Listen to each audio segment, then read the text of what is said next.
Assalamualaikum warahmatullahi taala wabarakatuh. Apa kabar saudara-saudara sekalian? Pasti sedang runsing memikirkan isu yang sedang hangat sekarang ini, yaitu berkenaan dengan isu beras. Isu beras ini terbagi kepada dua saudara-saudara, yaitu kenaikan harga beras import, dan akibat daripada kenaikan berkenaan, maka stok beras tempatan pula habis. Oke, walaupun kerajaan telah mengumumkan bahawa mereka menjamin harga beras tempatan tidak naik, tetapi masalahnya adalah stoknya tidak ada. Jadi kita terpaksalah mungkin beralih kepada beras import yang harganya naik pula.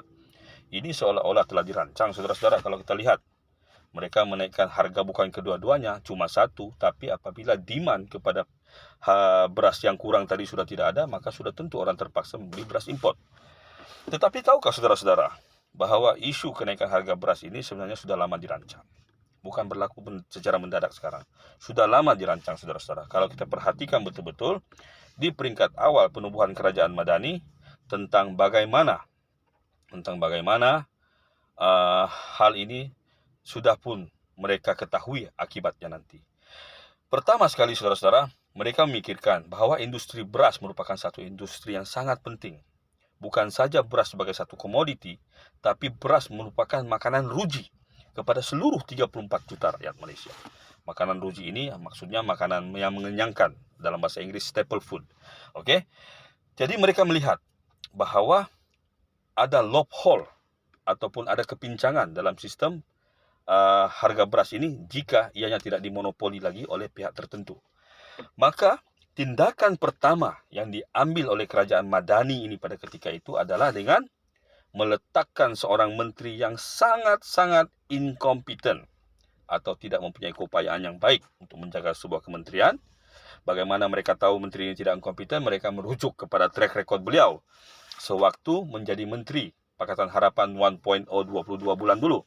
Beliau menjadi menteri pertahanan pada ketika itu, dengan beberapa tindakan yang agak mengecewakan kita, seperti mendedahkan aset pertahanan negara, mendedahkan strategi, kemudian berucap, kalau tidak salah saya, elephant versus elephant grass suffer, dan macam-macam lagi. Jadi berdasarkan kegagalan di peringkat awal berkenaan, beliau dilihat sebagai seorang yang tidak inkompeten, maka beliau dengan sengaja diletakkan dalam kabinet 2.0 ini sebagai Menteri Keterjaminan Makanan. Tidak lain tidak bukan Presiden Parti Amanah, Ahli Parlimen Kota Raja, yaitu Datuk Haji Muhammad Sabu. Okey.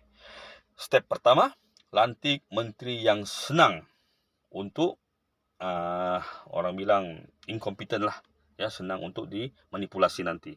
Yang kedua, langkah pada ketika itu yang kedua adalah dengan memanggil pihak yang memonopoli beras pada ketika itu, yaitu Tan Sri Syed Mokhtar Al-Bukhari yang mengetuai Bernas. Tan Sri Syed Mokhtar ini kita ketahui adalah bumi putra yang terkaya di Malaysia.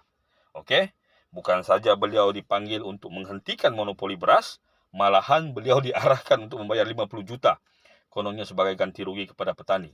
Dan sehingga saat ini belum ada lagi kita dengar petani yang mendapat laba daripada berkenaan. Jadi saudara-saudara, apabila seorang menteri yang tidak mempunyai keupayaan yang baik menjaga kementerian yang sangat penting seperti ini, maka serentak pula dengan berakhirnya monopoli Bernas, maka sekarang ini sudah pasti ada pihak baru yang mengambil alih stok, pengedaran, dan penentuan harga beras. Dan apabila kita perhatikan video-video yang beredar di mana-mana, apabila ada beberapa pegawai kerajaan yang mendatangi tempat-tempat stok beras ini, jelas terlihat kepada kita bahawa pihak baru yang sedang menguasai stok, peredaran harga, dan pengedaran ini adalah daripada, tidak perlu saya sebutlah, nanti kena 3R pula saya. Saudara-saudara faham sendiri. Jadi nampak saudara-saudara, isu ini yang pertama sekali sudah dirancang dari awal. Yang kedua, saudara-saudara, kerajaan ini tidak memperdulikan kesannya kepada rakyat. Yang penting, niat dan hajat mereka untuk menguasai komoditi yang penting ini dapat dicapai. Kalau rakyat marhain, terutamanya kaum bumi putra Melayu Islam ini jadi mangsa, lantak, tidak jadi masalah. Tetapi yang penting mereka harus menjaga pihak berkepentingan dalam parti mereka. Dan kita tahu pakatan ini siapa yang berkepentingan dalam parti ini. Maka saudara-saudara, renung-renungkanlah.